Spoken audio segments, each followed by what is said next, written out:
Part 3. The Voyage of SSIA, 1987. The sky remained dark and overcast, a heavy blanket of gray hanging low over the sea.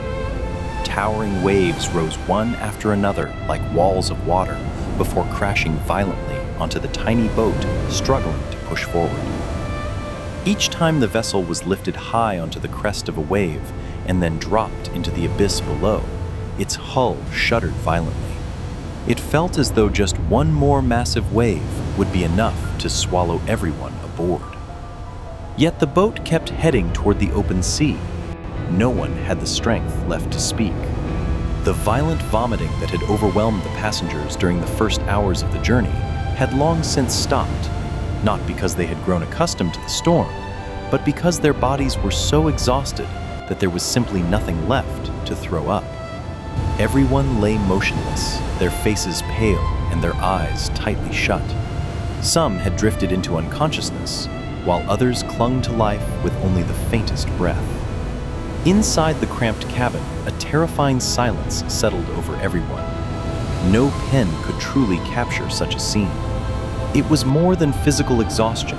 It was the fragile boundary between life and death. Every person on board knew that their fate was no longer in their own hands. It had been surrendered to the sea and to the will of heaven.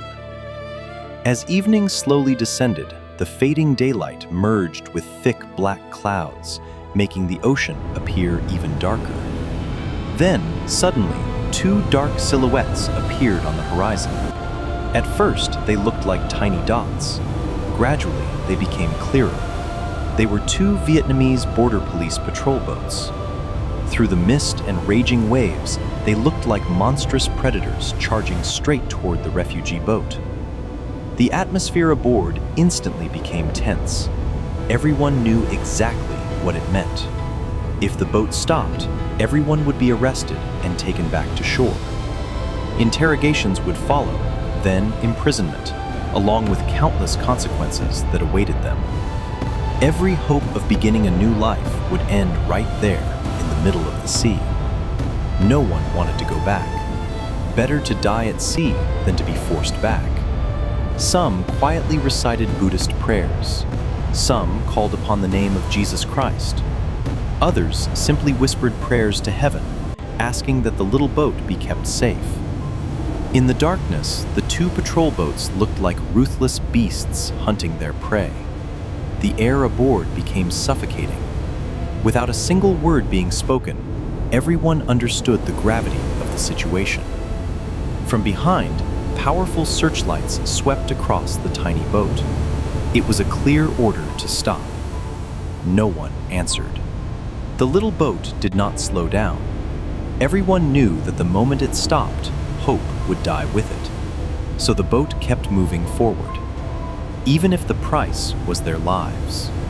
Only a few minutes later, gunshots shattered the night. Bullets ripped through the darkness. Their piercing whistles sliced through the air, sending chills down everyone's spine. Some bullets flew past the cabin, missing the passengers by only inches.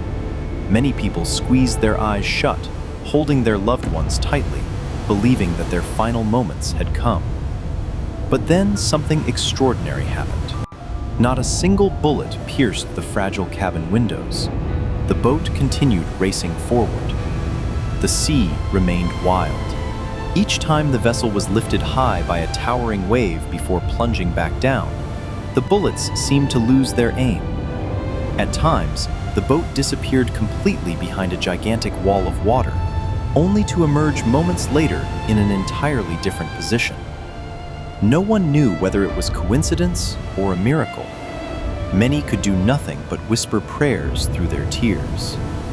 Those 2 hours on the open sea became the longest 2 hours of everyone's life. Behind them, the two patrol boats continued the chase, sometimes closing in, sometimes falling farther behind.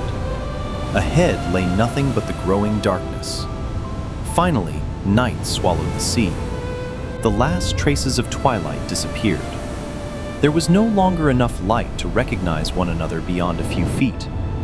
Only the roar of the waves, the steady rumble of the engine, and the endless darkness remained.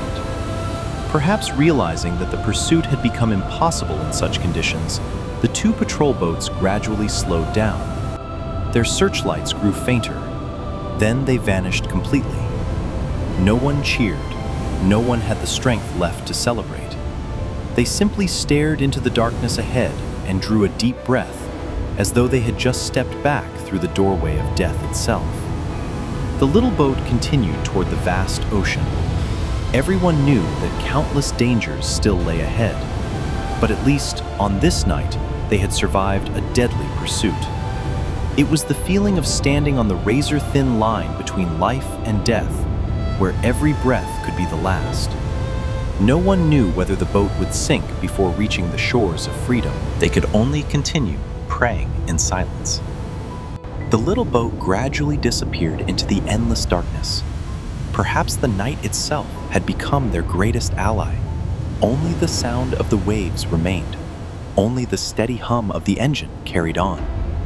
The sea still held countless dangers, yet the little boat continued to cut through the waves, carrying with it the dream of freedom shared by every soul on board, sailing silently toward the distant horizon across the vast ocean and the endless night.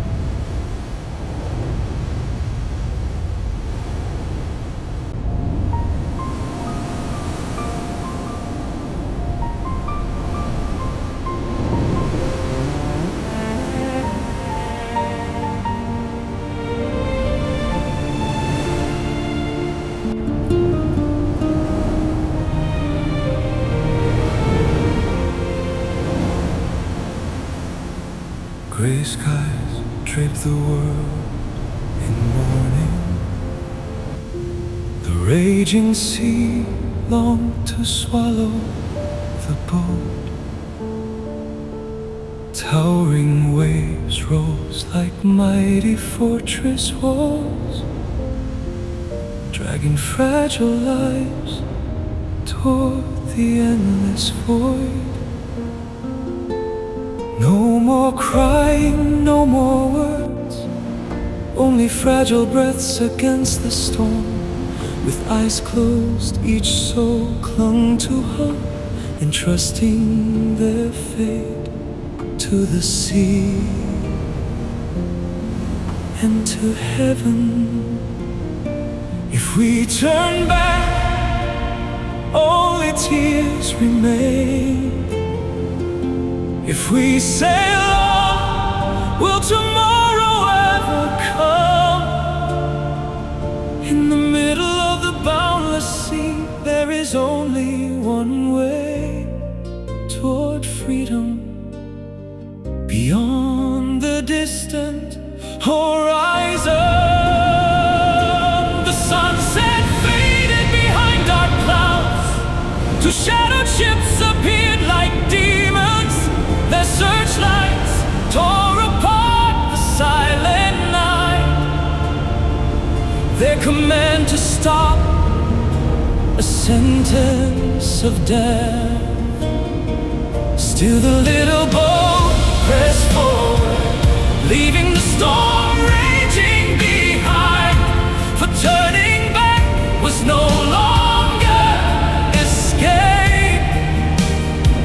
It meant burying an entire lifetime of hope. Then gunfire shattered the darkness. Bullets screamed through the wind beside the cabin. Some passed only inches away, others vanished into the furious sea. The little boat climbed towering waves, then plunged into the abyss, as if it would disappear forever.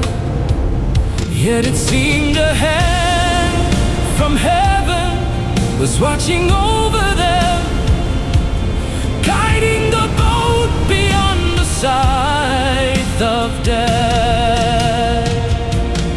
2 long hours, longer than an entire lifetime.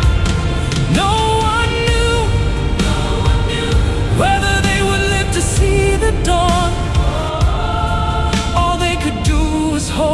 each other's hands, whispering prayers to the Almighty.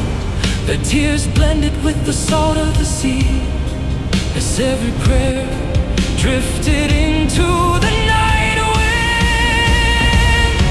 Then darkness covered the endless ocean. The shadow of death dissolved into the night. The little boat quietly cut through the raging waves, following home through the heart of the storm. Was it a miracle upon the restless sea, or were their prayers finally heard in heaven? The bullets never found their mark, though the boat bore its scars, and the sea carried them beyond the border of life and death. The little boat kept moving forward, carrying hope beyond the endless night. No one spoke, no one cried anymore. Only the sound of hearts beating with new life remained. Freedom must be paid for with life itself.